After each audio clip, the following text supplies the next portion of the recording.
Lá no Japão acabou, mas não me dá spoiler que eu tô no comecinho ainda. De novo, o Kitsune dessa semana é o nosso segundo podcast sobre My Hero Academia.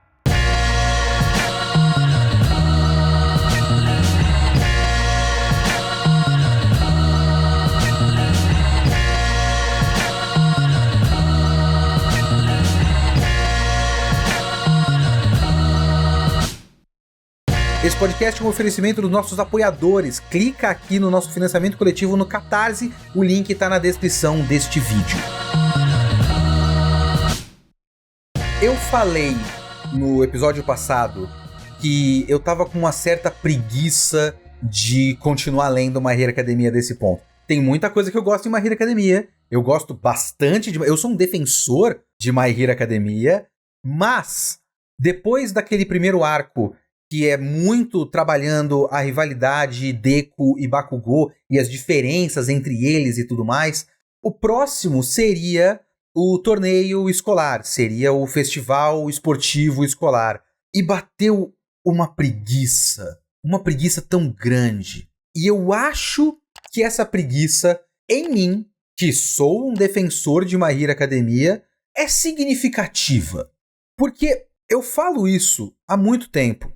E parte da ideia dessa releitura, além de eu ter uma ideia geral de My Hero Academia para eu chegar no final fresco e não só com memórias turvas, parte da ideia é ver se eu mudo um pouco de opinião quanto a My Hero Academia, que eu gosto bastante e tal, mas eu quero ver se uma dessas impressões que eu tenho tá equivocada ou não. E eu até agora não acho que eu estou equivocado nisso. My Hero Academia, para mim, é um paradoxo. Um paradoxo muito curioso, muito esquisito e muito curioso. Eu acho My Hero Academia bastante diferente de outros shonens de luta. Outros shonens de luta têm um método narrativo bastante quadrado, digamos assim. Você tem ali um começo da história que apresenta um grupo focal de personagens e você acompanha esse grupo, esse cerne. É o Ichigo, Rukia, Chad, Ishida e Inoue. É Naruto, Sakura e Sasuke, e depois com o Sai depois, mas enfim, o Sasuke é importante pra caralho. São esses importantes, assim, o Itadori, o menino de cabelo preto e a outra menina, Nobara. Apresenta isso muito rapidamente, apresenta os conceitos centrais muito rapidamente, e depois você tem sequências de ameaças que vão ou formando uma grande trama, ou essas ameaças são vencidas e depois surge uma nova ameaça e ela é vencida, surge uma nova ameaça e tudo mais. Essa é uma fórmula muito corriqueira. My Hero Academia não tem nada a ver com isso. Nada a ver com isso. O problema de My Hero Academia é que, para a percepção de seu público-alvo, essas diferenças são um problema e não uma qualidade. Para mim, elas são uma qualidade. Pensando My Hero Academia sozinho, isoladamente, essas diferenças é o que fazem com que My Hero Academia seja uma história única, uma história bastante interessante. Mas pensando nas expectativas que esse gênero e esse subgênero e esse público-alvo tem em relação ao subgênero, essas diferenças são um problema. Porque My Hero Academia, por conceito, é uma escola de heróis. Então tudo que eles fazem nessa escola de heróis, a não ser que eles sejam o tempo todo interrompidos, a não ser que todos os arcos sejam aquele treinamento de desastre do começo do mangá, que a gente já falou que tem a invasão da UA, e a invasão tem o Shigaraki e os Nomus atacando o All Might, tentando matar o All Might. A não ser que todos os arcos sejam isso, o que não é, por conceito, todos os arcos são uma preparação. Uma preparação para uma ameaça futura. Então, a não ser que My Hero Academia vire meio Prison Break. O que era Prison Break? Era uma série de fuga da prisão. Só que depois que eles fogem da prisão, acabou o conceito da história, não é? O que você vai fazer? Mas colocar eles na prisão de novo? Pra eles fugirem de novo? O nome da história é Prison Break. É fuga da prisão. Então, a não ser que My Hero Academia cortasse no meio e depois eles só saíram da academia, então My Hero Academia Professionals, não sei, todo arco e toda a história, por conceito, é um arco de treinamento. Só que dentro da estrutura de My Hero Academia, ele tem vários arcos de torneio, porque várias das provas práticas de My Hero Academia são competições. Então acaba que estruturalmente ele faz vários arcos de torneio. É isso que My Hero Academia faz constantemente. De certa forma, a essa altura, do ponto que a gente vai parar nesse podcast, tem no mínimo 3 arcos que são tipo arcos de torneio. O festival esportivo é claramente um arco de torneio, claramente, e você tem aquela prova final, que a gente vai até a prova final, que é isso que eu vou cobrir nesse episódio, vai ser o festival esportivo, o STEM e as provas finais, que são as provas que eles têm que fazer e tirar boa nota para depois ir para aquele acampamento. E aí tem o arco do acampamento, e o arco do acampamento a gente fala no próximo podcast. Então é antes do arco do acampamento. Tem esses dois, o festival escolar é um arco de torneio, prova final é tipo um arco de torneio, tem uma estrutura muito próxima. O que é um arco de torneio? Você tem lutas organizadas, às vezes chaveadas e tudo mais, com regras. Regras eliminatórias e tudo mais, elas não são necessariamente lutas de vida ou morte. Muitos shonens de luta, ou outros animes e mangás que tem light novels, tem várias light novels que se passam em alguma, tipo, escola de magia e tudo mais, que tem um arco de torneio no meio, não são necessariamente lutas de vida ou morte. Mas tem os Yu Yu Hakusho da vida, Hunter x Hunter da vida, Dragon Ball da vida, que acabam virando lutas de vida ou morte, mas não necessariamente é. Então você tem lutas com regras e chaveamento e classificação e pontuação e tudo mais. Dá pra você classificar o exame pra entrar na UA como um arco de torneio. Dá pra você classificar aquela prova das duplinhas, dupla contra dupla, uma dupla herói e outra dupla vilão, que tem o Deku contra o Bakugou, que a gente falou no podcast passado. Então, mais ou menos, dependendo de como você olhar, My Hero Academia em 8 volumes tem, de certa forma, 4 arcos de torneio. Então, eu entendo a percepção das pessoas. A gente vai falar um pouco mais disso pro final. Mas eu acho que isso é interessante como ponto de partida. Porque, por conceito, My Hero Academia não tem muitas coisas em jogo o tempo todo. Porque ele tem que ter momentos de normalidade. Senão, ele nunca vai ser uma escola. Ele tem que aparentar ser uma escola. Então ele tem muitos momentos que não são de coisas em jogo. Não são coisas, por exemplo, momentos de vida ou morte, um vilão fazendo um ato absurdo, um vilão diretamente atacando os heróis, um vilão com seus capangas, um desastre. Não tem nada disso, na maior parte das vezes, em My Hero Academia. Não dá pra fazer isso o tempo todo. Senão você não tem nenhum momento de normalidade. E My Hero Academia precisa de momentos de normalidade, senão o conceito da história vai pro caralho. Só que não dá pra você fazer toda a história ser amistosa. Senão ele fica meio que os torneios do Dragon Ball Super, que só tem coisa em jogo no papel, mas é uma coisa super amistosa e que foda-se o que tá em jogo no torneio. Não tem, é só um torneio, não vale nada. Não é a Copa do Mundo, é a Copa das Confederações. Essa não será a primeira referência a futebol desse podcast. E por isso, por exemplo, numa revisita, como é o meu caso, numa releitura de My Hero Academia, fica meio fraco. Você vai começar, como eu comecei agora de novo, o arco do torneio escolar aí, do festival esportivo da escola, e você fica, poxa, mas eu sei que depois tem o arco do STEM, né? Que é um dos melhores momentos desse mangá. Então, tá, eu tenho que passar por esse negócio pra chegar no negócio que realmente importa. Na luta de vida ou morte, num vilão fazendo uma coisa, sabe? A impressão que dá é que, tipo, esses caras estão na escolinha fazendo um torneiozinho. Mas há de se admitir, há de se reconhecer, importantíssimo que a gente reconheça, que Kohei Horikoshi está o tempo todo fazendo o máximo que ele pode para deixar essa história coesa e para fazer com que tudo tenha peso temático e que tenha algo em jogo ali.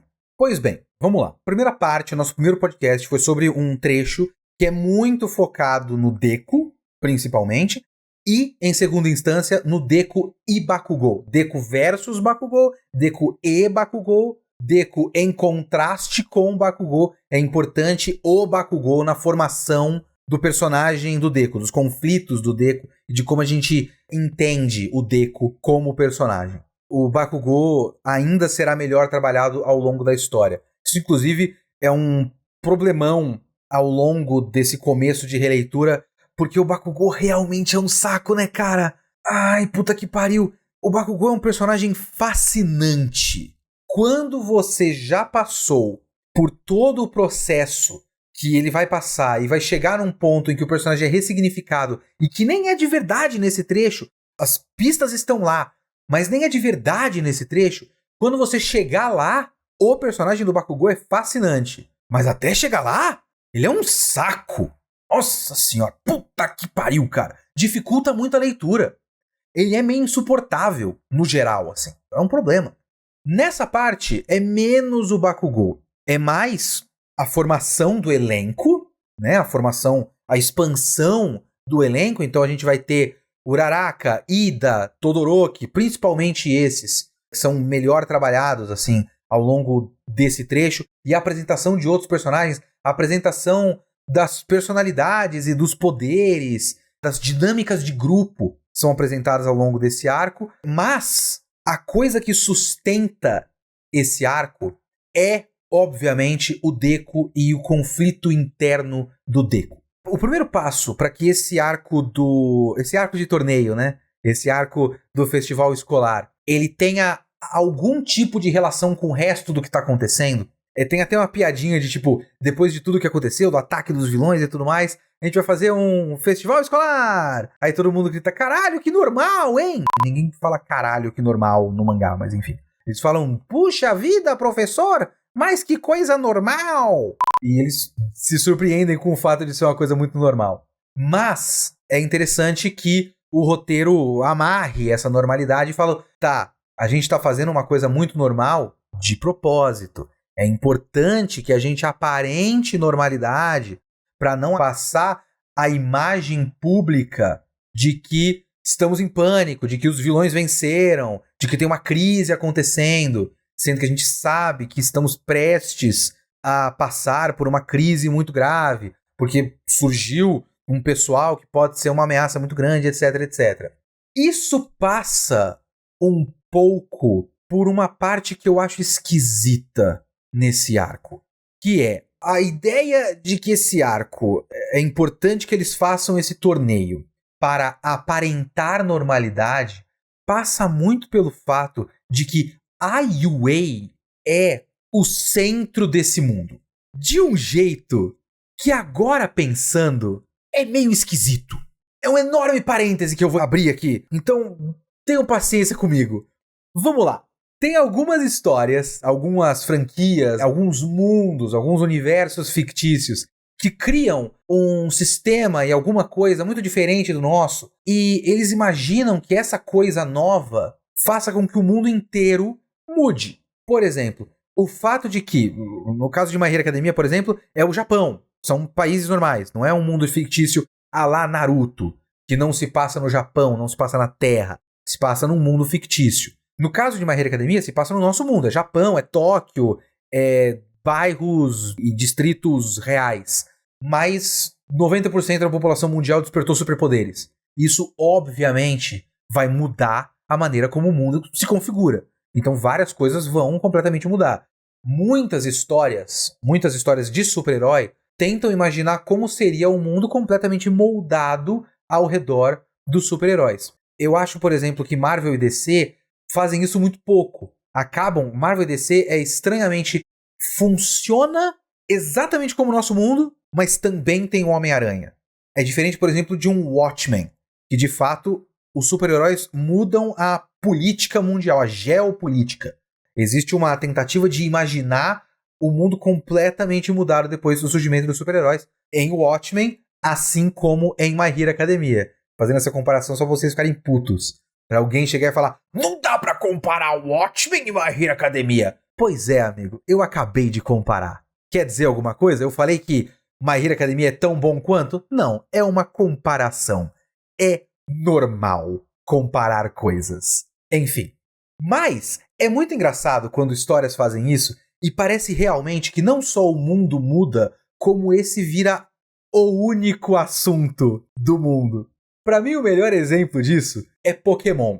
Pokémon, tem um vídeo que eu gosto muito do Tim Rogers, quando ele tava no Kotaku ainda. Ele acho que tá vendo o Pokémon Let's Go Pikachu. E ele conversa com todos os NPCs do jogo, tentando achar NPCs que não falem de Pokémon, que falem de coisas normais. E é muito engraçado a espiral de loucura que ele vai entrando e o alívio que é quando ele fala com um cara e a fala dele é: a tecnologia moderna é incrível. Caramba, olha só um cara que acha legal tecnologia. É só isso. Porque o mundo de Pokémon é como se todos os assuntos de todas as pessoas com quem você conversa fossem cachorro. Em vez de você falar de esporte, de Olimpíada, de futebol, de política, de tecnologia, de redes sociais, você fala de cachorro. Você vai no mercado e passa a compra no mercado e o caixa fala: deu R$ 7,90 a sua compra. Você sabia que os cachorros ajudam a gente a empacotar a comida? Então, Pokémon é meio assim. É meio desesperador o fato de que todo mundo fala apenas de Pokémon. Eu acho que Naruto, às vezes, é um pouco isso. O mundo gira completamente em torno do fato de que existem ninjas. Pode ser um pouco o viés de amostragem. Nós estamos vendo apenas o mundo dos ninjas. Mas não dá pra medir direito se as pessoas que estão fora das vilas ocultas de ninjas sabem ou não que os ninjas existem. No Boruto não tem, tipo, um card game de ninja? Então os ninjas são famosos, né? Então, tipo, se você considerar que Naruto tem uma economia baseada, a economia uberizada do mundo ninja, que gira em torno de você contratar o aplicativo Get Ninjas para fazer qualquer serviço, desde matar uma pessoa até desentupir um cano, mas também tem o fato de que os ninjas são, ao mesmo tempo, a polícia desse mundo. É como se o único assunto no mundo de Naruto fosse a polícia. Então todas as crianças na escola estão batendo figurinha de PM. É o pior dos mundos esse, veja bem. Em vez de a gente falar de Palmeiras e Corinthians, a gente fala de PM. My Hero Academia tem um pouco isso. E aí ele afunila um pouco mais, porque a UA é Konoha, de certa forma. Porque tem as agências e tem a polícia e talvez tenha heróis que agem sozinhos e tudo mais. Só que a gente tá com um cabresto na UA. E as reuniões que decidem o futuro do mundo, que decidem tipo, tem um novo grupo de vilões à solta, que tá atacando não sei o quê, que estão combatendo o nosso status quo e tudo mais. Essas reuniões acontecem na escola, com os professores da escola, com o diretor da escola e tudo mais. E aí entra o fato de que, em My Hero Academia, o festival escolar, o festival esportivo da UA, é o exame Chunin de My Hero Academia, efetivamente. Ele é muito parecido, estruturalmente, com o exame Chunin. Ele tem até uma fase final de lutas 1 contra 1 e com o objetivo de todo mundo que está assistindo estar lá para fazer um scouting de futuros contratantes. Esse moleque aí é bom, futuramente eu vou contratar ele para minha agência e tudo mais. Toda essa estrutura é esquisita, assim como eu acho que a estrutura de Naruto é bastante esquisita, a estrutura do My Hero Academia às vezes é um pouco estranha. O funcionamento desse mundo, eu digo, é um tanto esquisito. A estrutura das agências, eu acho que, sei lá, eu não vejo muita necessidade. Mas isso é bobagem da minha parte, isso não é importante. Só que tem uma outra camada de forçação de barra, demais, desse mundo completamente focado em heróis e afunilando ainda mais na UA. O festival escolar da escola é a Olimpíada do Japão. Como? Não faz, pra mim, o menor sentido. Se você tem o ranking dos heróis, o número 1 é o All Might, o número 2 é o Endeavor. Os caras são tipo superpotências. O All Might é o pilar que segura a estrutura desse mundo. Então, o que importaria para as pessoas de verdade são os heróis de verdade. É como se, num mundo em que só fala de futebol, a Olimpíada desse mundo, a Copa do Mundo desse mundo, é a Copa São Paulo de Futebol Júnior. Não é o Campeonato Brasileiro. Não é a Libertadores, não é a Sul-Americana, não é a Copa do Brasil, não é nem o Paulistão, o Cariocão, a Taça Guanabara. É a Copa São Paulo de Futebol Júnior. Ou pior, não é nem a Copa São Paulo de Futebol Júnior. É o Interclasses do Colégio Objetivo de São Paulo. Por quê?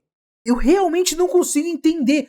É uma forçação de barra pra esse arco importar que eu acho que não precisava. Porque ele já faz outras coisas bastante eficientemente para que esse arco importe. É muito esquisito pra mim que ele precise dizer que o Japão para assistir um campeonato que, num certo ponto, consiste do campeonato de cavalinho. É estúpido, cara. É estúpido. Completamente estúpido.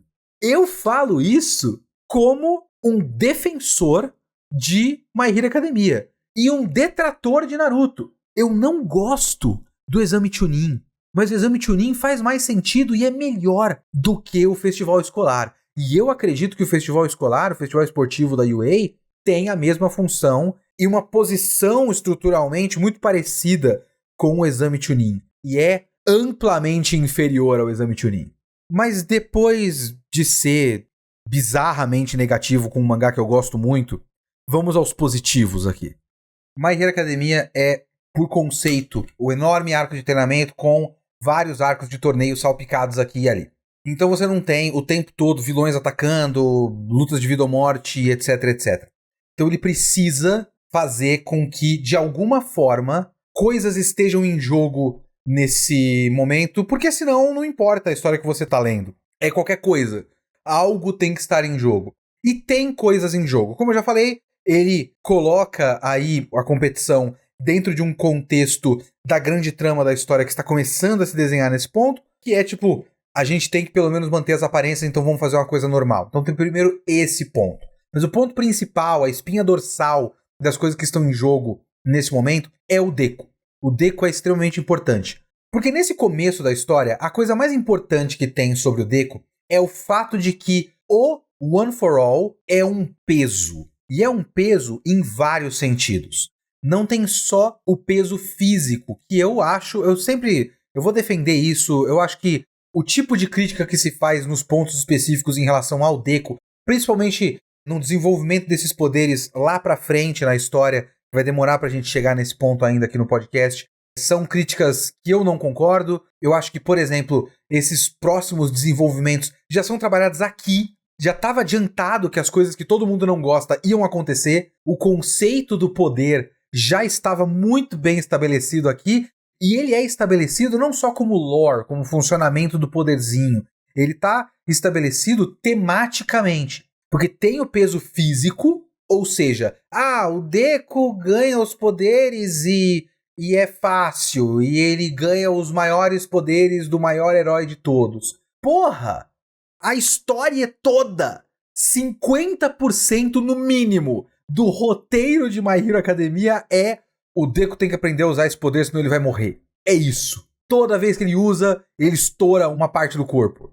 A gente tá no volume 4 e a senhorinha Recovery Girl já tá falando, mano, eu não vou mais curar esse moleque. A mão do moleque é só calo de calcificação no lugar errado. Acabou a mão dele já. Foi pro caralho já. Tudo deformado. Volume 4. O moleque já tá totalmente estrupiado. E o tempo todo ele tá estrupiado. Então isso é da hora. É interessante pra caramba. Então tem esse peso físico. O poder é, antes de mais nada, um problema para o Deku. Mas também tem o peso temático e o peso psicológico. Porque ele é um peso simbólico. O Deku, ele agora, do nada, precisa carregar o peso do mundo. E o Deku sente esse peso o tempo todo. Ele não consegue relaxar. É claro pra mim que parte dessa história é o fato de o Deku estar o tempo todo preocupado com o fato de que agora ele é o sucessor do pilar dessa sociedade. Mais pra frente a gente vai ver quando o pilar ruir, esse peso agora está necessariamente nas costas do Deku. E ele nem pode se declarar pro mundo que ele é esse cara. É importante que ninguém saiba. Então ele tem esse peso, ele não pode contar pra ninguém o peso, ele não pode compartilhar com ninguém esse peso, além do cara que colocou o peso nas costas dele. E aí, nesse momento da história, esse cara que colocou esse peso nas costas dele, coloca outro peso nas costas dele. Ele fala, você precisa se declarar pro mundo. Você não pode dizer pra ninguém que você tem os meus poderes, porque isso seria um problema. Pessoas fariam perguntas e a gente não pode dar as respostas. Mas você tem que participar desse torneio e tem que mostrar pro mundo que você é foda. E tem que se declarar para o mundo, tem que fazer um statement e virar um grande herói. Tem que se levantar, como a Vênus acabou de fazer. Detalhes que você perde no podcast em áudio. Assista no YouTube. Tem que se levantar e se mostrar para o mundo e tudo mais. Então é um peso enorme. E eu curto muito como o começo desse torneio é uma sucessão de acontecimentos que fazem com que ele fique ainda mais em evidência. E com que esse peso é trabalhado na história para que ele passe de simbólico para palpável dentro do sistema do torneio. Então ele tem aquela primeira corrida onde ele dá um jeito sem usar os poderes de chegar em primeiro, para depois ele virar o alvo de todo mundo, sabe? Ele vira o alvo de todo mundo ao redor dele, porque agora ele tem 1 milhão de pontos e todo mundo quer esse 1 milhão de pontos para tirar a faixa da cabeça dele. E quando ele fica com esse 1 milhão de pontos, ele é o cara mais importante e também o mais solitário. Porque ninguém quer ser companheiro dele e todo mundo tá visando ele para tentar derrubar. Então, eu acho essa jogada do roteiro interessantíssima. De você pegar o momento psicológico do personagem e cada vez mais fazendo com que esse peso passe do simbólico para o palpável. Então agora ele é um alvo porque ele está no topo, porque ele é o melhor, porque ele está no número 1. Que é, de certa forma, a posição do All Might. Ele não quer virar o maior herói do mundo, o herói número 1 do mundo. Então, esse começo do torneio é uma experiência, um speedrun de como vai ser quando ele se tornar o herói número 1. Esse torneio já tem esse trunfo para começo de conversa. Aí depois, da primeira prova e da prova do cavalinho, que, enfim, pelo menos na leitura, todas essas partes são bastante interessantes visualmente, é uma leitura gostosa, não é um bagulho enfadonho. Eu tava com preguiça, mas quando você começa a ler, a leitura é legal. Ler My Hero Academia é legal. Nesse ponto, até esse momento, eu lembro que um pouco mais pra frente a ação fica muito confusa na quadrinização. Não estamos nesse momento ainda. Até esse momento a quadrinização é uma coisa legal e a leitura é bastante clara, bastante limpa, bastante fluida e bastante gostosa. Então a parte da corrida é legal, a parte do cavalinho ele deixa visualmente interessante, ele consegue, por exemplo, aqueles últimos segundos onde tá todo mundo querendo pegar alguma faixa para conseguir alguma pontuação, ele deixa isso legal, assim, ele cria esse momento de tensão, fica claro na leitura, então tudo isso é bastante legal. Aí você tem as lutas. E nessa primeira luta, além de ele trabalhar outras questões que eu vou falar daqui a pouco, ele continua trabalhando o peso do One for All. Quando tem aquela luta contra o Shinso, é bem legal, porque o personagem do Shinso é muito legal, e aí o Shinso coloca ele contra a parede, tipo, ele tem todo esse poder e tudo mais, e aí ele vai perder porque um cara conseguiu paralisar ele e mandou ele andar pra trás, sabe? É bem interessante isso. E aí ele tem aquela visão, que é o que eu acabei de falar. Pra começo de conversa, tudo isso que todo mundo reclama, que fica roubado e tirou do cu e não sei o quê, que fica zoado mais pra frente em relação aos poderes do Deku, tá preparado aí. O poder dele, por conceito, já foi explicado no volume 4 do mangá, sabe? Pelo amor de Deus. Mas além disso tem aquelas visões. E essas visões são, mais uma vez, o peso do One for All. Que é um por todos, né? Se doar para todos. Ele tem um peso enorme, que é o peso do legado. Não é só o peso de ter esse poder tão forte, o peso desse poder destruir o corpo dele, o peso de ter que ser o maior herói do mundo e proteger o mundo todo, sendo que até agora ele nem sabia que tinha poderes e agora ele tem que lidar com esses poderes, mas tem o fato de que ele tá carregando o legado de, eu acho que 8, é isso? 8 heróis antes dele, que carregaram esse peso. Depois tem a explicação de como funciona o One for All, e é um poder que, tipo, ele foi sendo construído ao longo de gerações para, enfim, vencer um grande vilão que agora voltou. Então, tipo, o Deku, ele não é só um moleque que ganhou poder. Ele é o ponto final de um projeto que ele não sabia que existia. É bem interessante. E é um peso muito grande. Normalmente, quando você tem esse tipo de revelação funciona muito mal quando é muito tarde. Por exemplo, Tokyo Ghoul é um exemplo que eu gosto de dar, porque Tokyo Ghoul, quando o moleque principal do Tokyo Ghoul, ele ganha os poderes de Ghoul dele, que também são um peso, também são um problema, ele ganha por acaso no começo. Ele tem um acidente e aí a maneira como isso é apresentado no começo é, ele tem um acidente, eles fazem um transplante de órgãos, os órgãos que colocaram dentro dele eram órgãos de Ghoul. Então tem um fator acaso que é interessante, que é tipo, do nada essa merda aconteceu comigo. Lá na frente é revelado que, na verdade, o moleque principal é fruto de experimentos que já estavam sendo feitos e tudo mais. E aí o acaso se perde. É tipo o que fazem com o Homem-Aranha o tempo todo. Toda hora tem alguma revelação de que o Peter não foi picado por acaso por uma aranha radioativa, que foi criada por acidente e ele foi picado por acidente. Não, ele é um totem de não sei o quê. Mas essa aranha era um projeto de não sei o quê. Porque outra, era um... Sabe? Tem alguma coisa que faz... E isso funciona muito mal. Não funciona mal em My Hero Academia porque esse conceito já é apresentado de início. Então você já está nesse ponto da história, no ponto de partida da criação da trama, você já está sabendo que o Deku é o ponto final de uma sucessão de acúmulo de um poder que foi feito para isso, para chegar num ponto que ele conseguisse combater o grande mal. E é importante que esteja de início para isso não ser um plot twist, uma revelação. Para isso ser parte da composição do personagem, do peso que esse personagem carrega. Então ele tem esse peso desse legado. Ao longo de todo o arco desse torneio, esse peso desse legado é trabalhado. Depois do peso do legado da Visão, ainda tem o peso do legado das relações do All Might. Porque está claro para alguns personagens-chave, o Bakugou sacou alguma coisa e o Todoroki sacou alguma coisa. Então tá claro para esses... E depois o Endeavor também saca alguma coisa.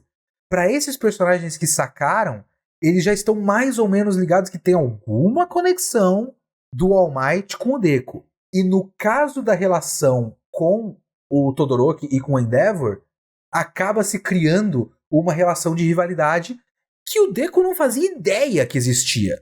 Porque do nada ele fica sabendo que tem aquele moleque que é filho do Endeavor, e por conta de ele ser filho do Endeavor e o Endeavor é rival do All Might, agora esse moleque é meu rival. Fudeu. Então ele tem que carregar o peso de uma animosidade que ele não criou. E uma animosidade bastante unilateral até do lado do Endeavor, porque o All Might não tem nada a ver com... É muito legal reler, porque você vai redescobrindo coisas. E eu acho que eu prestava pouca atenção ao All Might, mas o All Might é um personagem tão divertido, porque ele é um bobão, né? Ele é um bobão, e o lado bobão do All Might é muito legal. Porque você tem que pensar que o All Might é, de certa forma, uma espécie de Deku. Ele era um cara sem poder, de acordo com ele. Ele também não tinha quirk. E ele ganha esse poder. Então ele é um cara qualquer. Ele tem um lado dele que é só um cara qualquer. Então eu gosto do fato de que ele é um professor ruim, por exemplo. O fato de que ele é meio esquisito socialmente. Ele tem toda uma pose que funciona em situações muito específicas, mas em outras ele não consegue fazer funcionar direito. Sabe? É legal. Então... ele tentando chamar o Endeavor pra tomar um chá nesse trecho da história é muito divertido. É bem legal, eu acho da hora. Então eu acho que esse é um aspecto desse trecho da história que é meio esquecido, meio até subestimado, de certa forma. Porque é uma construção bastante coesa e bastante forte. Assim, ele tá constantemente trabalhando essa ideia desse peso que o Deku tem que carregar. E essas são as coisas que fazem com que esse arco tenha peso dramático. Tenha pathos, sabe? Ele tem que ter um peso dramático. Ele tem esse peso dramático. Pra mim, pelo menos, ele tem peso dramático. Então, esse é um ponto principal desse trecho. O outro ponto principal é trabalhar o elenco. Porque até agora, como eu já falei, a gente estava num trecho que estava trabalhando muito o Deku e muito o Deku em contraste com o Bakugou. Agora ele expande um pouco. Numa primeira instância, apresenta o elenco inteiro da sala e faz com que a gente comece a entender as relações interpessoais, sabe, as dinâmicas de grupo, como se comportam esses personagens em grupo. Quem é o personagem que todo mundo considera mais sério, quem o personagem que todo mundo respeita ou não respeita, quem tem liberdade de brincar com quem. Essas coisas que eu acho que My Hero Academia faz muito bem. Então, com um trabalho bem econômico, bem objetivo, ao longo de todo o arco, só salpicando aqui e ali, tipo, eu não preciso necessariamente que o Zero tenha um puta background desenvolvido, mas eu preciso entender se o Zero tem personalidade própria. E ele tem.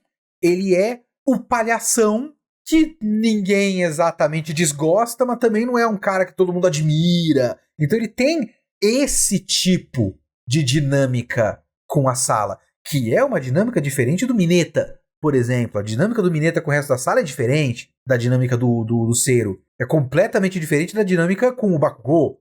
Mas ele também começa a desenvolver com mais especificidade alguns personagens pontuais. Alguns personagens centrais, na real. Esses personagens são principalmente... Agora, o Bakugou vai ser melhor desenvolvido mais pra frente. Nesse trecho da história, o Bakugou é um saco. É bem complicado de ler esse começo da história. Ele é muito chato. Depois, ele vai virar um personagem fascinante. Por enquanto, ele é muito chato. Mas a história não está desenvolvendo o Bakugou nesse momento. Ela vai desenvolver mais o Todoroki, um pouco aquele Shinso, que, né, um pouco mais pra frente talvez ele volte, mas ele não continua recorrente na história porque ele não é da classe A1. Então tem um pouco do Shinso, mas é principalmente o Todoroki, a Uraraka e o Ida. E um pouco mais pra frente, a Yaoyorozu, porque a gente tá cobrindo aqueles exames finais, então você tem naqueles exames finais um momento específico para trabalhar a Yaoyorozu. Yaoyorozu? Eu sabia falar o nome dessa personagem antes com certa facilidade. Agora já escapou completamente. Mas enfim. Porque tem aquele momento que eu acho meio forçadão, meio qualquer coisa. Um momento de afirmação dela e acaba sendo um momento de afirmação meio esquisito, porque ele é uma afirmação através do Todoroki. É estranho esse trecho. Eu sou meio reticente em relação a esse trecho. Mas tem.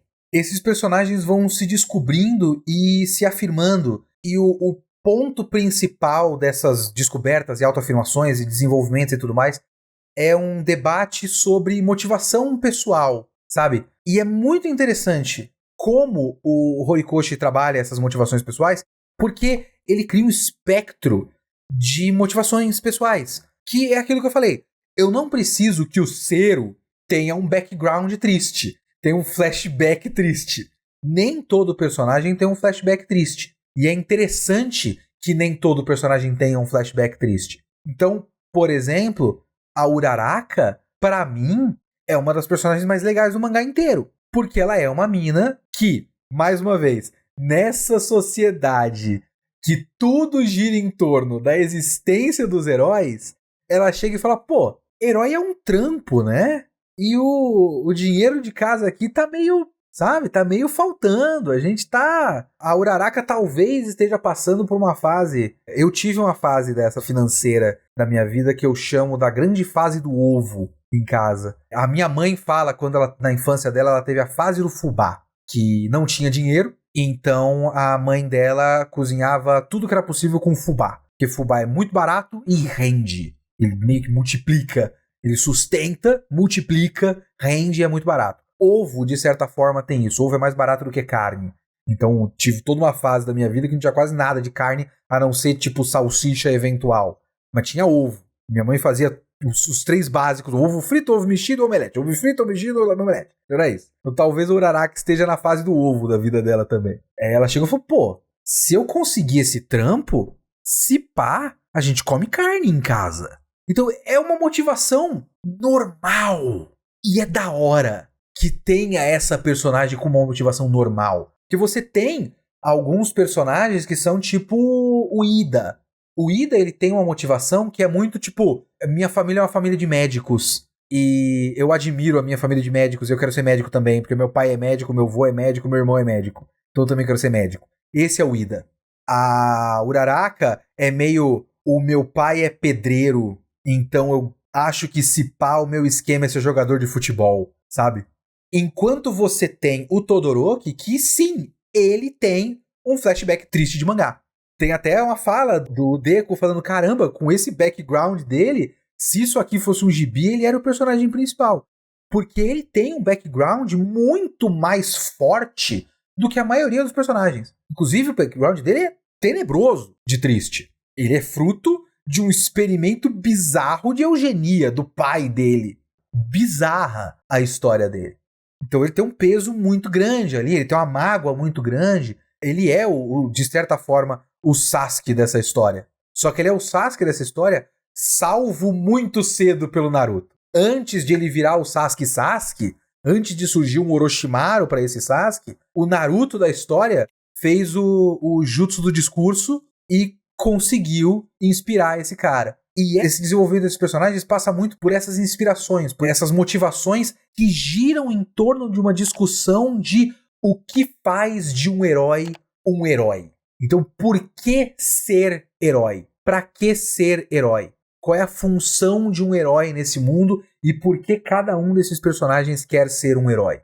Então, nesse ponto, por exemplo, a Uraraka não está com essa ideia heróica de maneira altruísta, de maneira heróica, de maneira nobre, de eu quero salvar as pessoas, eu quero ser um exemplo, eu quero fazer o bem para o mundo. Não, é trampo, é dinheiro. O dinheiro tá curto em casa. A motivação do Ida também é uma questão de legado pessoal. Eu admiro o meu irmão que é um herói, então eu serei alguém tão legal quanto o meu irmão. Quando ele pergunta pro irmão dele por que o irmão dele quer ser herói, o irmão dele fala, porque eu quero ser popular.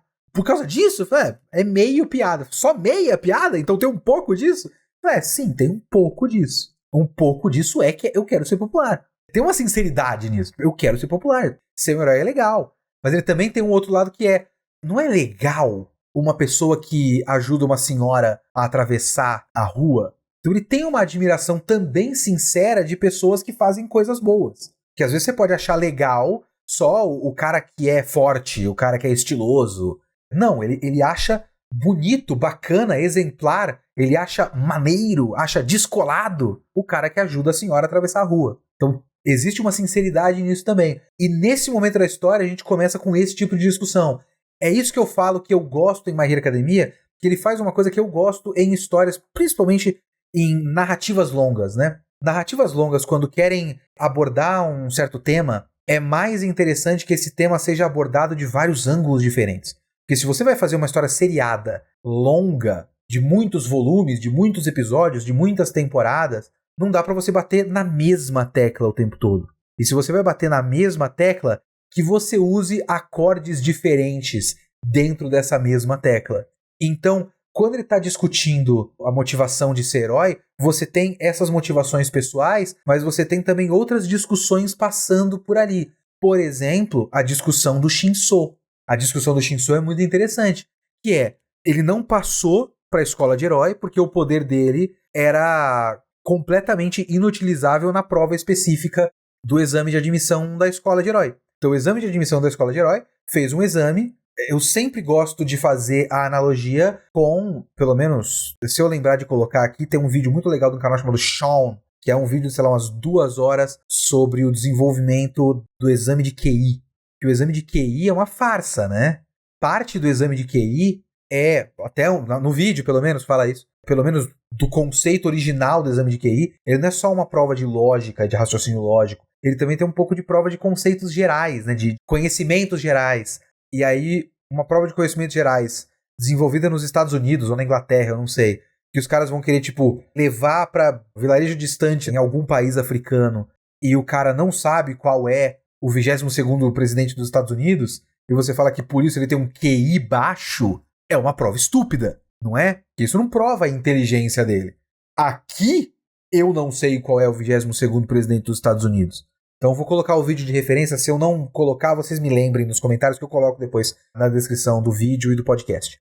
E o exame de admissão é um pouco isso, né? Era um monte de robô e tudo mais. E o poder do cara é um poder poderosíssimo.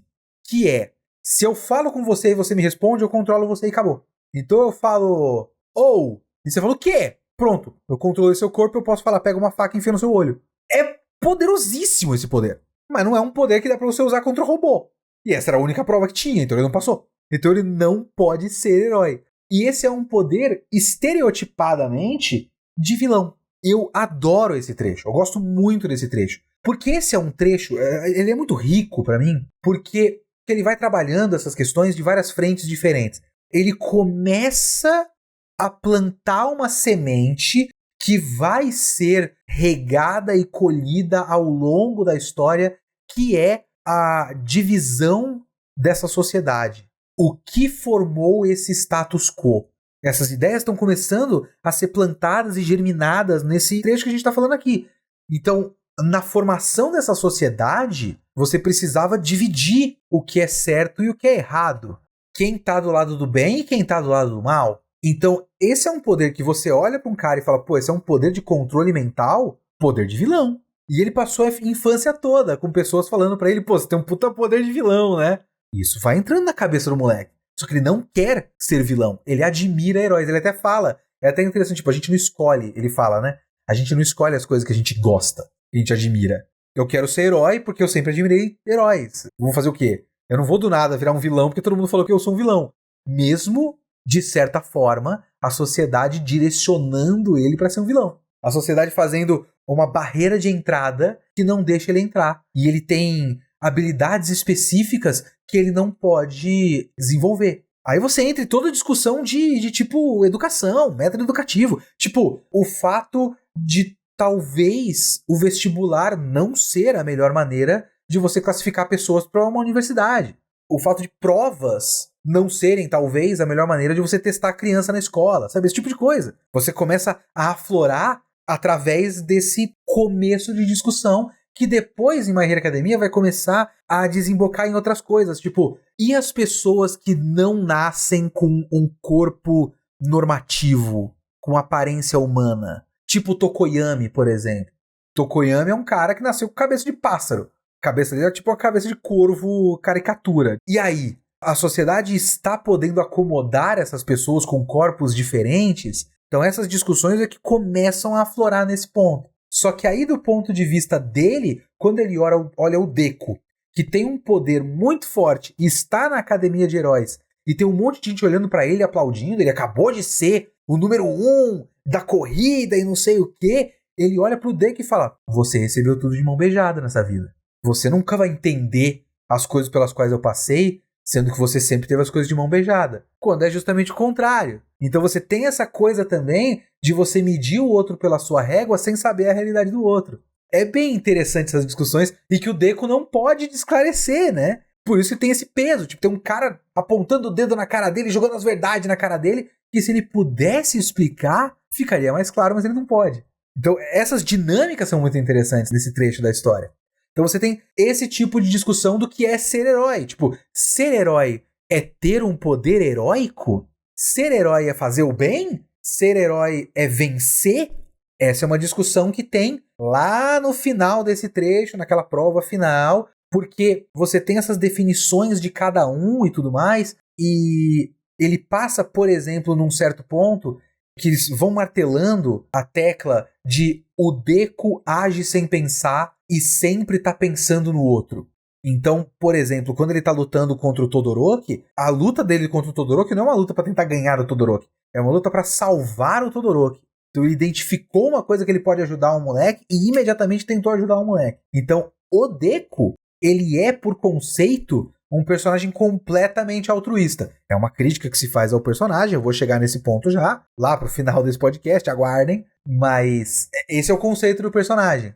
Eu curto que esse seja o conceito do personagem por conta dos contrastes que se faz com outros personagens. Porque depois você vai ter, enquanto o Deku fala lá na luta com o Sten que ajudar o outro é o que faz um herói, o Bakugou lá na frente fala vencer é que faz um herói. Então a ideia dele de herói, que ele admira o All Might, é essa ideia de o All Might sempre ganha. Porque é também, de certa forma, uma coisa que essa sociedade criou. Quando a sociedade do My Hero Academia criou o status quo dessa nova era dos poderes e tudo mais, ela precisava projetar uma figura heróica. Para você conseguir criar a ideia do que é um herói, você tem que mostrar o que é um herói. E um herói, muitas vezes, significa vencer o mal. Ou seja, vencer. Tem um pouco... Eu peço desculpas, eu posso estar falando um pouco de bobagem aqui. Eu vou um pouco além das minhas capacidades, do que eu sei na vida. Mas tem um pouco de fascismo aí, não tem não? Porque o fascismo tem um pouco de projetar uma hipermasculinidade, principalmente na figura do líder, né? Então, o líder, ele é magnânimo, ele sempre vence. Ao mesmo tempo que o inimigo é, por um lado, sempre inferior, mas sempre uma ameaça. Então você tem que projetar uma imagem de vitória, mas você tem que ter um inimigo do outro lado. Porque para um herói existir, para o bem existir, o mal tem que existir. De certa forma, essa é a concepção do One for All. Porque tem a explicação nesse trecho também do All Might explicando como se formou o One for All. E a história da formação do One for All é: você tinha um cara com um poder... Deixa eu ver se eu lembro dos detalhes, porque pra mim é um pouco complexo, porque eu sou meio burrinho. Mas você tinha um cara com esse poder de roubar poderes.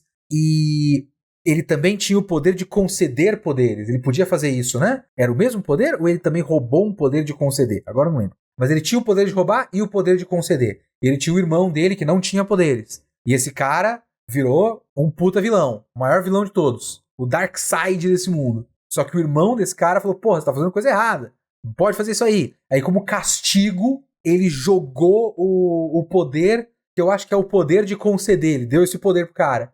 Só que aí eu acho que ele tinha, na verdade, o poder de acumular poder. Enfim, essa explicação é muito complicada. E eu sou burro, minha cabeça não funciona direito, tá? Eu tô falando 1 hora sozinho aqui. Nem voz mais eu tenho. Mas enfim, é mais ou menos por aí. Mas o ponto final disso tudo, a parte importante disso tudo é: o poder para vencer o mal nasceu do mal.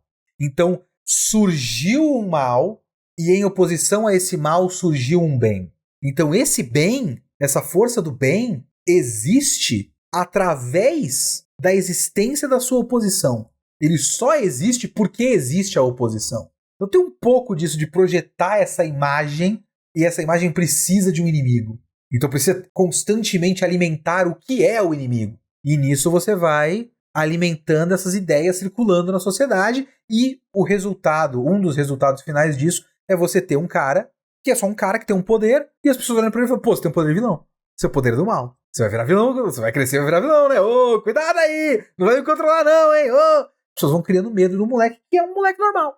Eu gosto muito desses aspectos dessa história, eu gosto muito dessas discussões levantadas por esse trecho dessa história, e eu gosto também, quando você pega pra reler, de como ele vai fazendo a sua trama e enredando a sua trama de modo bastante coeso e com causa e consequência.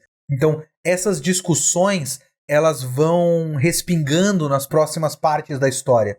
Então, enquanto você está discutindo essas motivações pessoais e você tem personagens se descobrindo, você tem o Todoroki nesse trecho muito legal do Todoroki, onde ele lembra da infância dele, da criação dele, da literal criação dele. O Todoroki é o Mewtwo do Endeavor, né?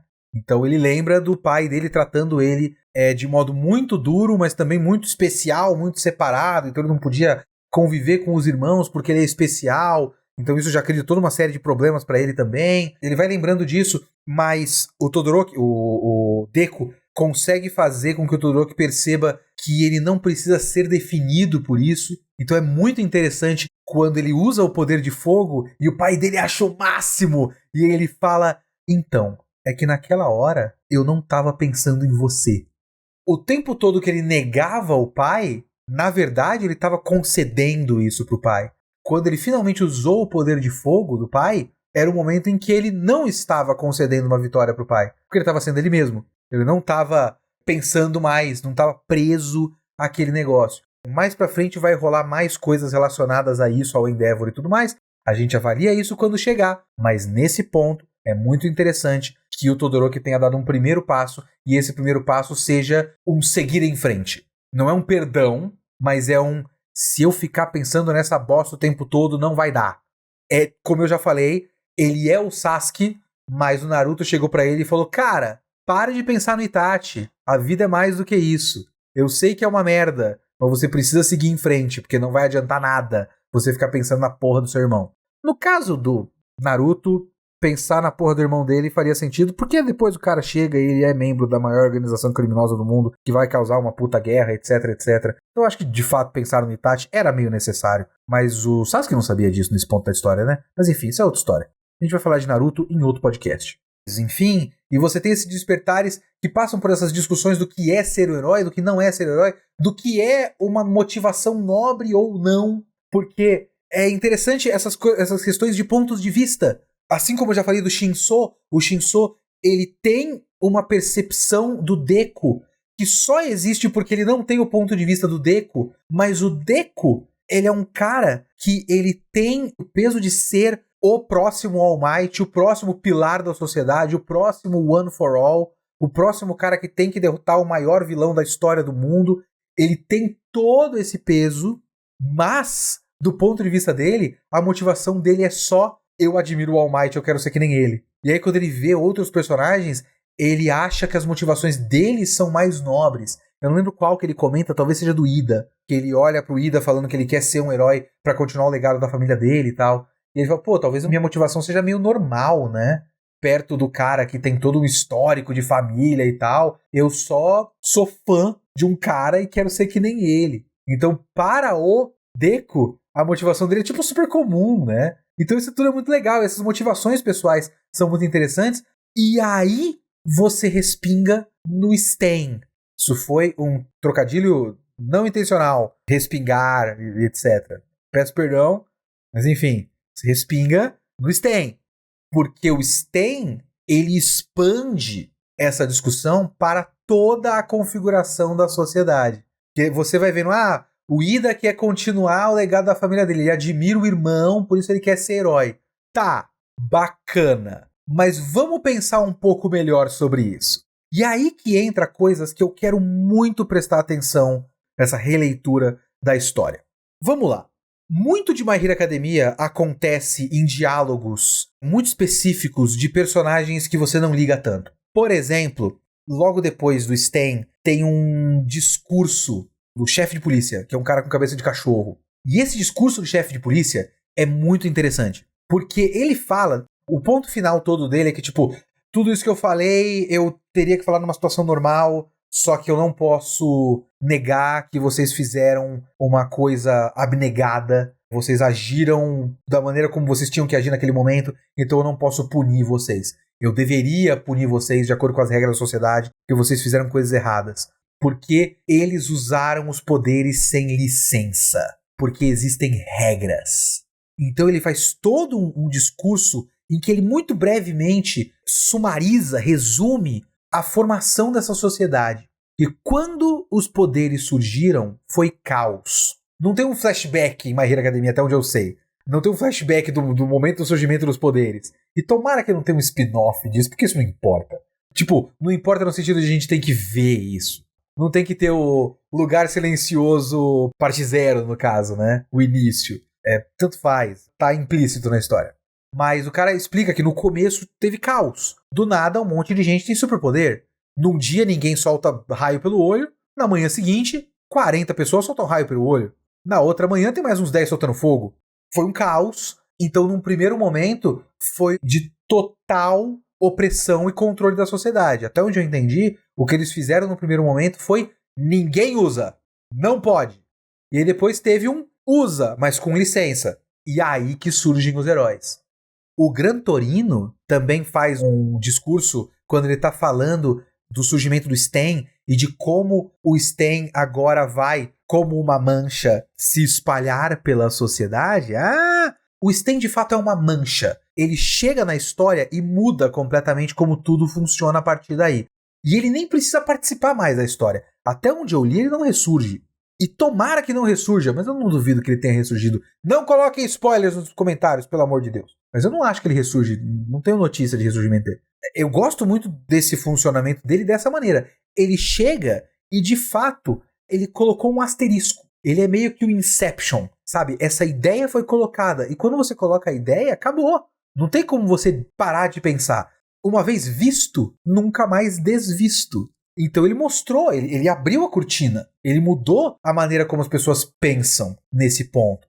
E ele colocou esse asterisco nessa ideia do uso dos poderes. E o Gran Torino fala que isso vai se espalhar porque, nesse momento, ele fala, estamos num momento de supressão. Então essas ideias, elas são muito interessantes. Se você parar para pensar nessas ideias de essa sociedade está toda funcionando ao redor de superpoderes. Um ponto. Os superpoderes são controlados. Então, para você usar os seus superpoderes como arma, você tem que ter uma licença muito específica. E isso, de certa forma, é o que decide quem é herói e quem é vilão. O mero uso, isso é que o cachorro fala lá, o chefe de polícia com cabeça de cachorro fala pros caras. O mero uso dos poderes sem licença e sem autorização já é um crime. E se já é um crime, já faz de você um vilão. Só que se essa mera definição do que é um vilão é assim, o que define o que é um herói para começo de conversa?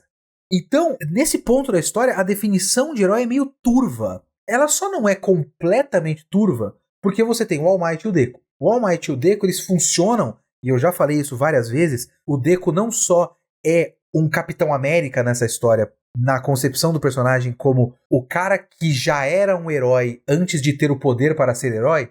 O Steve Rogers já era um herói antes de ser o Capitão América, ele só teve os meios de ser herói através do soro do super soldado, e o Deco é a mesma coisa, ele já tinha o espírito heróico dentro dele. O Deco e o All Might, eles têm essa função de Capitão América também na função que o Capitão América tem nos quadrinhos da Marvel. Que, no geral, o Capitão América funciona numa história para você entender qual é o lado certo. O lado que tem o Capitão América é o lado certo. Muito raramente, o lado errado é o lado do Capitão América. Se você tem uma divisão dos heróis, Guerra Civil, o lado certo é do Capitão América.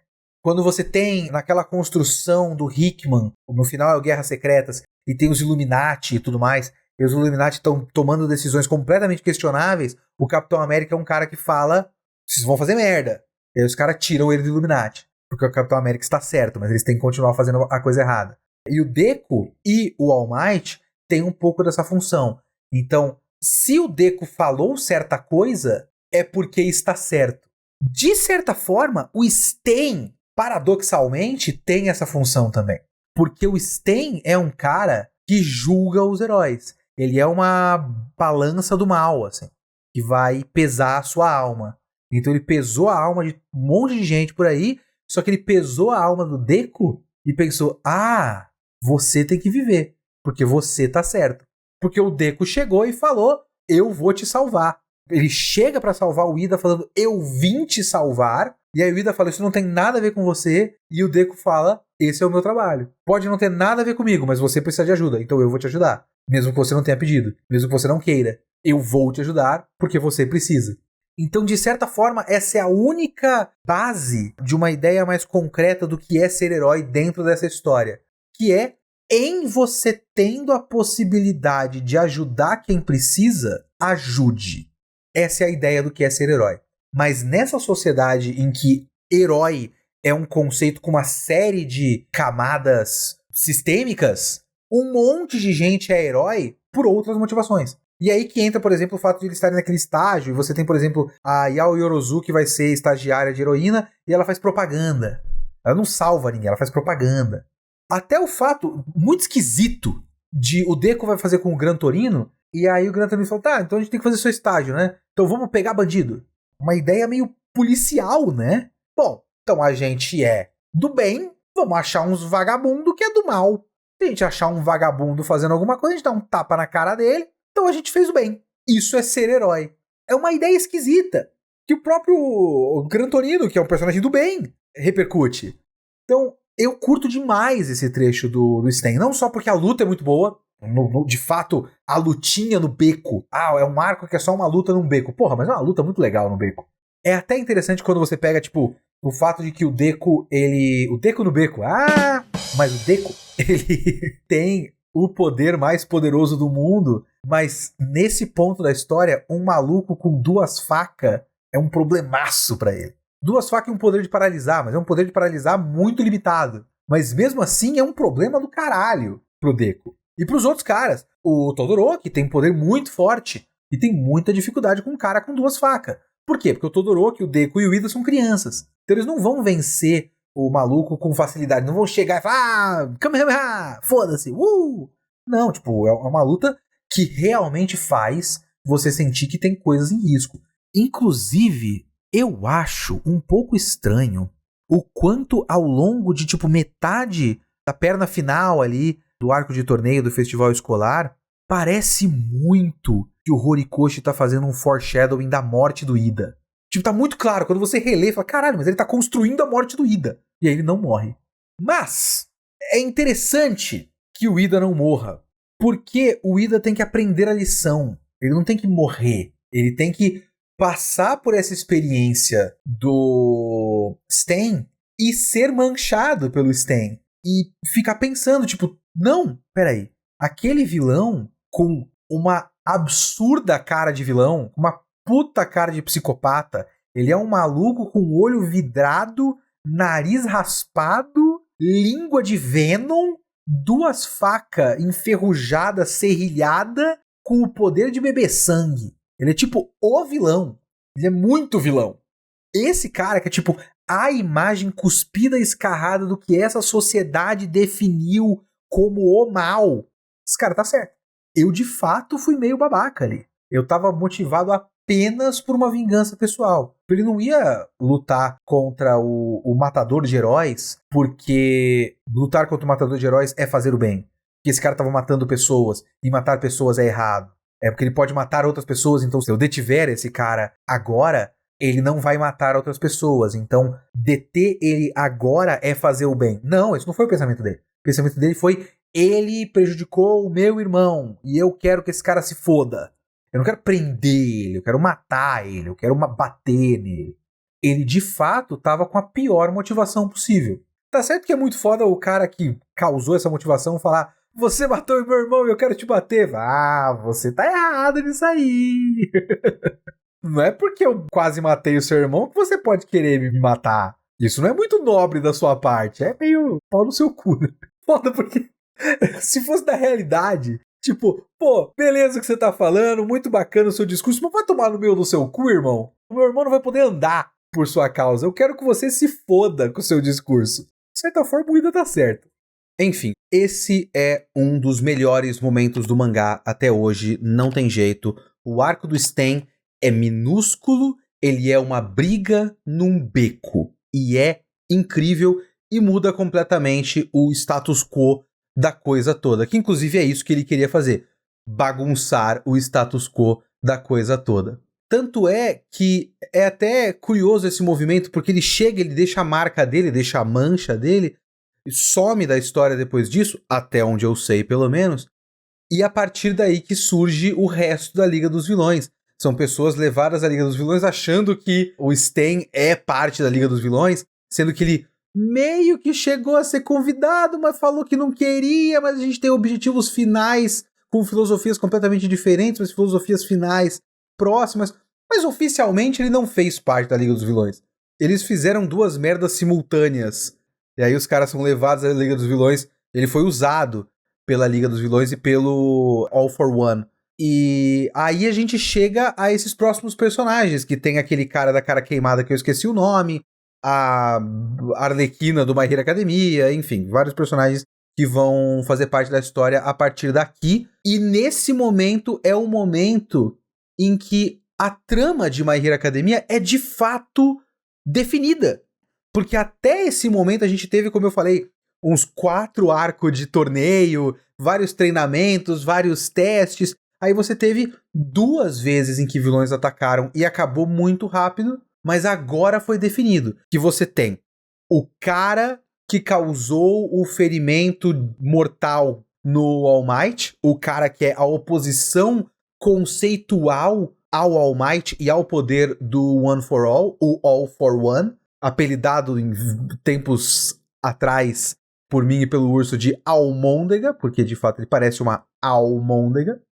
Então você tem o Almôndega, o vilão final, usando o Shigaraki como um paralelo do Deku, que é um bagulho que foi muito brevemente feito ali, muito rapidamente, tipo, enquanto o Gran Torino tava falando que o Deku tinha que chegar à resposta sozinho, o All for One também falou que o Shigaraki tinha que chegar à resposta sozinho, então existe um paralelo de esses dois caras sendo os discípulos com os mentores que são opostos, e essa formação lenta da Liga dos Vilões que vai ameaçar o status quo criado pelo All Might, o símbolo da paz, o pilar da sociedade. É nesse momento que a trama de fato se define. O que me leva ao primeiro questionamento desse trecho, que é 8 volumes pra gente entender qual é a trama? Não parece um pouco demais? Porque, assim, se você tá vendo isso no YouTube, talvez você ache o corte de uma live, a questão do Kisho Tenketsu e tudo mais, e de como o método narrativo japonês do Kisho Tenketsu não necessariamente precisa de conflito, mas eu acho que a palavra conflito não é boa, eu acho que ela não necessariamente precisa de oposição. Porque conflito todo personagem tem dentro de si, mas as tramas não precisam necessariamente de oposição. Então, se você parar pra pensar, a trama de My Hero Academia é o Deku precisa lidar com a responsabilidade e se tornar o maior herói de todos os tempos. O herói número 1. Essa é a trama da história, e pra essa trama você não precisa da Liga dos Vilões, não precisa do Shigaraki, não precisa do Stain, não precisa do All for One, não precisa de nada disso. Você já tem o Deku, ele vai aprender na escola como ser herói, e depois ele vai ser herói, e ele vai ter que galgar os passos para ser o herói número 1. Então essa é a trama. Ou seja, na verdade não precisou de 8 volumes para definir a trama é definida desde o capítulo 2. Sei lá, então podemos ver dessa maneira. Uma outra coisa que a gente pode ver é contrastar com outros shonens de luta.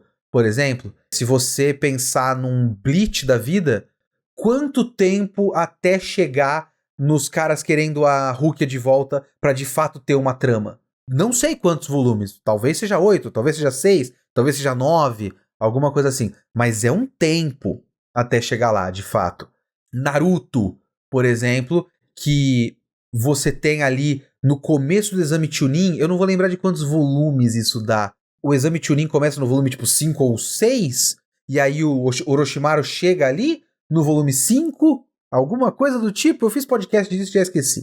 Então talvez 8 volumes não seja tanta coisa para um shonen de luta. E shonens de luta costumam ter, como eu já falei, essa estrutura de o herói surge e a trama central do herói, o conflito central do herói é definido, o grupo de personagens do herói ao redor do herói, os outros 2, os outros 4, para formar um trio, um quinteto, é definido. Aí você tem inimigos pontuais, e aí um pouco mais pra frente, depois de alguns arcos curtos de inimigos pontuais, um inimigo central, que é uma oposição mais forte, ideológica, prática e tudo mais. E aí você tem uma mega saga, tipo o Kenshin, com vários arcos curtinhos, e o Shishio só surge muito lá na frente e tudo mais. Então, talvez 8 volumes seja de boa, só que na sensação de leitura é um pouco diferente de fato.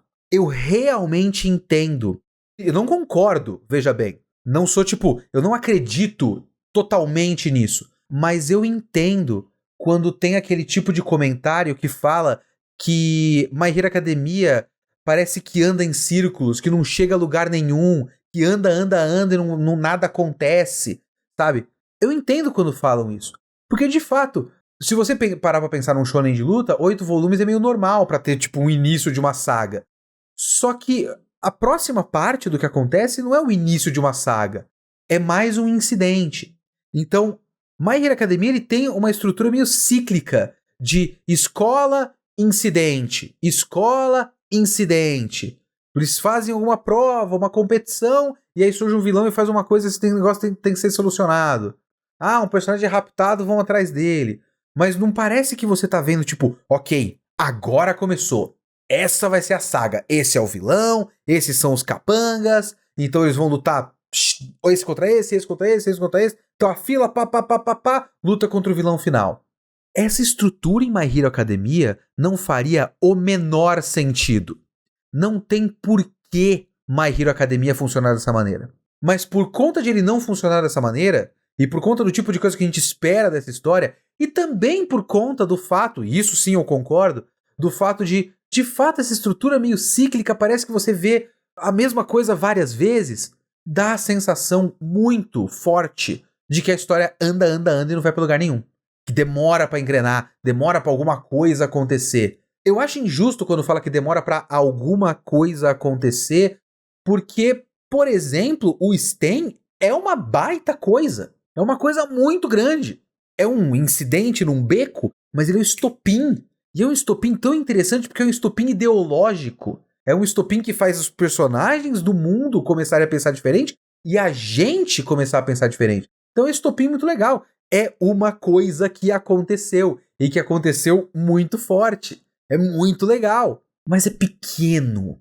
E parece que nunca chega uma hora em que de fato os personagens são colocados numa situação de vida ou morte, uma situação de mudar o mundo, uma situação de ameaça grande, ameaça global, ameaça local forte. Realmente parece que não acontece isso logo nesse tipo de história que precisaria que isso acontecesse alguma hora. Eu entendo as críticas, eu não concordo por completo, mas os motivos estão lá. Eu gosto dessa história do jeito que ela é. Eu acho que a estrutura escolhida para essa história é a estrutura que essa história precisa ter. Outra estrutura não faria sentido. Mas eu entendo as críticas. Esse é o primeiro ponto. O segundo ponto é um que eu quero averiguar melhor ao longo da minha leitura, da minha releitura, que é esses questionamentos. Eles são muito legais. É muito foda você questionar o que significa ser um herói. E você questionar, tipo, o herói não é, como o próprio Shigaraki falou, uma parte que eu cobri no primeiro podcast de My Hero Academia, é meio que o monopólio da violência pelo Estado. É você dizer que só nós podemos soltar o raio pelo olho pra punir você que cometeu um crime. Se você soltou o seu raio pelo olho e você não tem uma licença, você é um vilão. Se eu tenho um papelzinho dizendo que eu posso soltar o meu raio pelo olho e eu solto o meu raio pelo olho em você, eu tenho autorização para isso e eu estou correto. Esses questionamentos são muito interessantes. O que isso muda nos personagens?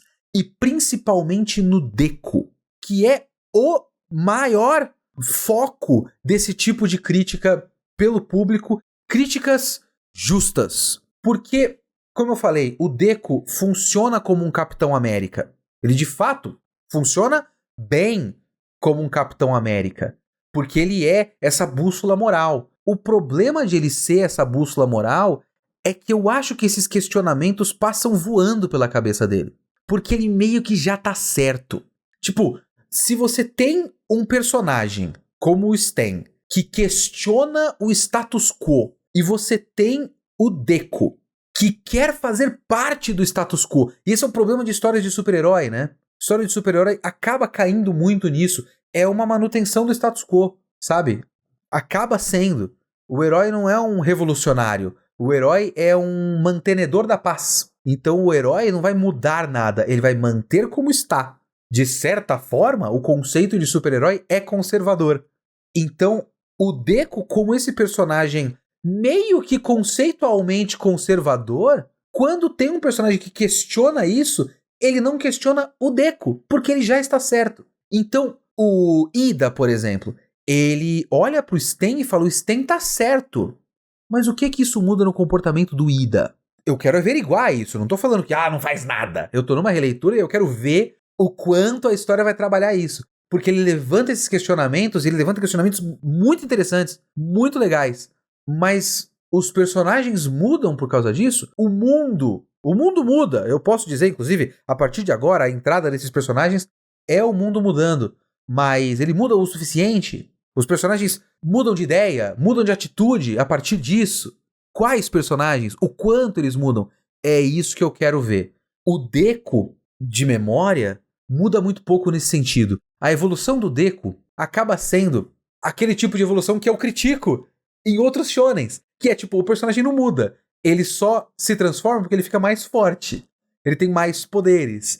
Então, a transformação do Deku é uma transformação nessa categoria, de ele aprendeu a lidar melhor com os poderes dele, sabe? Então é isso que eu quero ver, se o Deku evolui para além de controlar melhor os poderes. Ele é um personagem que eu gosto, eu simpatizo com ele, eu acho ele interessante como função narrativa, no contraste dele com outros personagens, etc, etc. Tudo isso que eu já falei nesse episódio já. Mas tem mais? É isso que eu vou ver, se eu gosto, se eu não gosto, e eu divido as minhas impressões com vocês. Não sei quando vai ser o próximo episódio de My Hero Academia. Eu tô mais ou menos, eu acho, seguindo as temporadas do anime. Então, a gente se vê em breve com mais My Hero Academia, beleza? Então esse foi o Kitsune desta semana. Se você curtiu, se você concorda, não concorda, deixa um comentário aqui abaixo na área de comentários no YouTube. Muito obrigado pela sua presença. Se você curte o trabalho, curte ouvir o podcast, de repente você gosta de assistir no YouTube e depois colocar para ouvir no Spotify também, enquanto lava a louça, alguma coisa do tipo, só é possível continuar esse projeto graças ao nosso financiamento coletivo. O link do nosso Catarse está na descrição aqui do podcast. Você pode participar do nosso Discord, que rola um bate-papo muito legal. Você pode votar em temas, eu tenho que abrir votação, faz tempo que eu não abro votação. Votar em temas para decidir o que vai ter no podcast. Então é muito legal a nossa comunidade e, obviamente, também colaborar para a continuidade do projeto, beleza? Muito obrigado, até a próxima, falou!